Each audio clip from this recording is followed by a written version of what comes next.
It's time to take a look at what's happening around Wyoming for Friday, February 7th. I'm Wendy Corr, bringing you headlines from the Cowboy State Daily newsroom, brought to you by the Wyoming Senior Olympics. Experience the excitement of the Winter Games, February 20th through the 22nd in Pinedale, and support the SAFE initiative. For event details and the full schedule, visit WyomingSeniorOlympics.com. When a truck collision turned into a three-man fight Saturday at a bonfire party spot outside of Reliance, the girlfriend of one of the brawlers shot the other two. Court documents allege that 16-year-old Addison Fisher of Rock Springs is charged as an adult in Rock Springs Circuit Court with 2 counts of aggravated assault. Cowboy State Daily's Claire McFarland reports that one of the victims suffered a gunshot wound in his neck or jaw, and another was shot through the hand. Usually we do not identify juveniles charged with crimes unless they are charged as adults, and that was the case here. The claim is that her boyfriend was chasing this other truck down with his truck and rammed into it. And so another guy saw this and got mad, and then the driver of the truck got mad, and then the one was supposedly holding Fisher's boyfriend down while the other punched, according to witness interviews. The witnesses and the victims said that Fisher kind of rounded the truck with a gun in her hand and shot the 2 men that were then winning the fight against her boyfriend. Fisher was arrested without incident on Monday. She posted a cash or surety bond of $50,000. The 2025 Wyoming legislative session reached its halfway mark on Thursday. Politics reporter Leo Wolfson observes that the session looks and feels distinctly different from years past. There's a few things that have definitely jumped out to me. One is kind of the sheer predictability of every vote in the House. The Freedom Caucus legislators are very much aligned. They're very obedient to their cause for what that's worth, and they are voting extremely consistently together. Their side is winning on almost every single vote. The Democrats and the non-Freedom Caucus Republicans have been on the losing side of nearly every vote, whether it's an amendment or a main bill vote as well. They've been also taking a very razor's eye approach to the budget. They're opposing a lot of additions that were being proposed to be made to the budget. The 2025 legislative session is scheduled to end in mid-March. The Bureau of Land Management's controversial management plan for millions of acres in the Rock Springs area has been shut down by President Donald Trump's administration. Cowboy State Daily's Mark Hines reports, though, that there's uncertainty from all directions on what happens next. I talked to one of the Sweetwater County commissioners today. What that means for them is they got homework now. They got to go back to the drawing board and decide what the next move's going to be. There has to be some sort of resource management plan for the Rock Springs office. The one in place, I think it's decades old, the resource management plan. I think there's consensus that something needs to be crafted and put forward. The BLM manages about 3.6 million acres of land from the Rock Springs office, the bulk of it in Sweetwater County. The previous administration's preferred plan would have restricted public access in about half of that area for hunting, motorized recreation, cattle grazing, and energy exploration. The United States Geological Survey is conducting a first-of-its-kind survey of southern Wyoming. This week, the agency will gain a bird's-eye view of what lies deep under the surface. Cowboy State Daily's Andrew Rossi reports that USGS will use helicopters flying between 100 and 200 feet from the surface while carrying a sensor that resembles a large hula hoop to conduct an airborne electromagnetic survey of areas of Albany, Carbon, Converse, Laramie, and Platte counties. They're using that sensor to send electromagnetic currents into the ground down to about 1,500 feet down. And those will be sort of like a map that you can make a 3D map out of. But more importantly, it'll help identify underground water sources, critical minerals, rare earth metals, and lots of other things. So it'll give geologists a better idea of what's buried underneath Wyoming in a spot they specifically call the Cheyenne Belt. When this survey's results are completed, they'll be publicly accessible to any agency, business, or individual who could benefit from knowing what's waiting to be unearthed between the Front Range and Medicine Bow Mountains. And now let's take a look at today's weather with Cowboy State Daily meteorologist Don Day. After a fairly quiet Thursday across the Cowboy State, winds are picking up again, especially along the I-80 and I-25 corridors, and snow began to move in late last night and early this morning in the far west mountains and valleys. This is all part of another wave of Pacific moisture that'll bring significant snow to Wyoming's western side. The valleys, the mountains, with this system a bit colder, snow levels will be down lower than they were with the first system earlier in the week. And do be ready for those strong winds across the central and the south.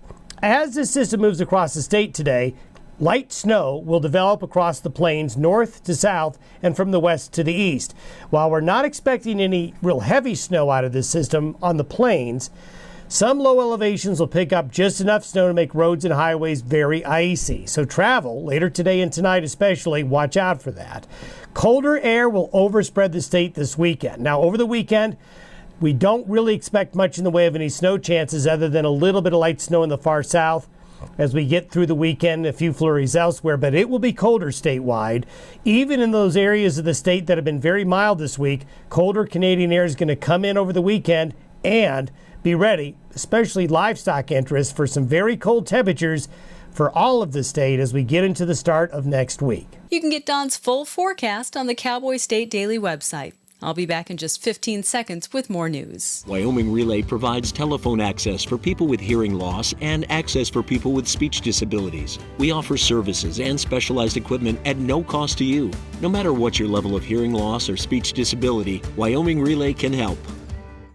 The National Collegiate Athletic Association on Thursday updated its student-athlete policy for collegiate sports to bar athletes born as males and identifying as women from participating in women's sports. Cowboy State Daily's Claire McFarland spoke to a spokesman for the University of Wyoming who said the UW will have no problem complying with the new ban. So it's a domino, right? Trump signs the order saying you don't get any federal funding if you're going to allow this cross-sex participation into women's sports. The NCAA says, well, here's our new policy in compliance with that. And UW said we're going to have no problem complying. They never explicitly linked their forfeitures of games against San Jose State University, which had a trans player. They never linked that to the whole transgender controversy, but it certainly does back up what they're now saying about being able to comply with the NCAA ban. Proposed laws to ban male participation in female-designated sports are still pending in Congress. 3 more similar bills are pending in the Wyoming legislature as well. 2 separate committees in the Wyoming legislature voted down matching bills on Wednesday night that would have banned all voting machines and required hand-count elections in Wyoming. Cowboy State Daily's Leo Wolfson reports that a House committee voted the bill down 8-1, while the same Senate committee did not take a vote on a matching bill at all. The House Corporations, Elections, and Political Subdivisions Committee has been very open to bills kind of like this, but this one was just truly not up to snuff. It went before both the Senate and the House versions of this committee last night, both of them into the wee hours of the night. There was very vague details given about what it would actually take to implement this, the cost figures, the amount of time it would take to count ballots. All of these things were really never answered in very concrete terms. The topic of banning voting machines and implementing hand count elections will be referred for consideration in this summer's interim session. Well, some trespassing hunters are becoming so brazen, Wyoming ranchers fear having guns pulled on them. Representative Bill Allemand of Midwest told the Wyoming House Agriculture, State and Public Land and Water Resources Committee on Thursday that if something isn't done to curb trespassing, he fears there will be, quote, shootouts and blood on the prairie. Cowboy State Daily's Mark Hines reports that despite that testimony, House Bill 109, which proposed taking away trespassers' hunting, fishing, and trapping privileges for 2 years, died in the committee. He said there's been some ranchers that are sincerely worried about having pistols pulled on them. People are emphasizing this isn't hunters in general. Apparently, there's a few really bad actors, and if they get caught trespassing, instead of apologizing and leaving, they get belligerent. This bill is dead and gone, but my inclination is that this issue of trespassing, how to resolve this and how to manage it, probably isn't going away. In addition to threats of violence, ranchers have complained about trespassers cutting their fences and locks on their gates and leaving trash scattered on their property. And for those tired of the dark, dreary days of winter, February is the month of optimism. That's because this is the month where the most sunlight of the year is gained. Yes, June has much more sunlight than February, but February is where we see the biggest increase, especially in Wyoming.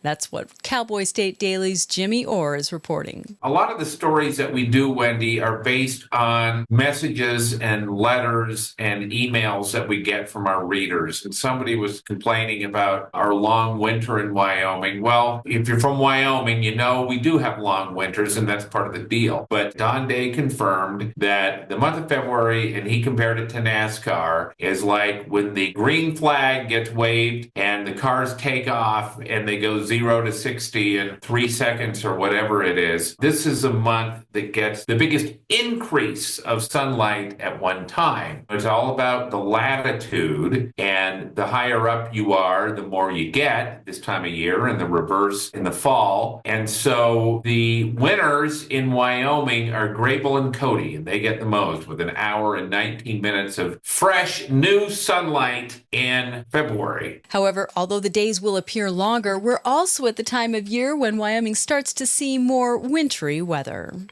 And that's today's news. For a deeper dive into the people and issues that affect Wyoming, check out The Roundup, conversations with the most interesting people in the Cowboy State. A new episode drops tomorrow when I have a conversation with longtime Wyoming legislator Eli Bebout. You can find the link on our website, on our YouTube channel, and wherever you get your podcasts. And of course, you'll find it in our free daily email newsletter. Thanks for tuning in. I'm Wendy Corr for Cowboy State Daily.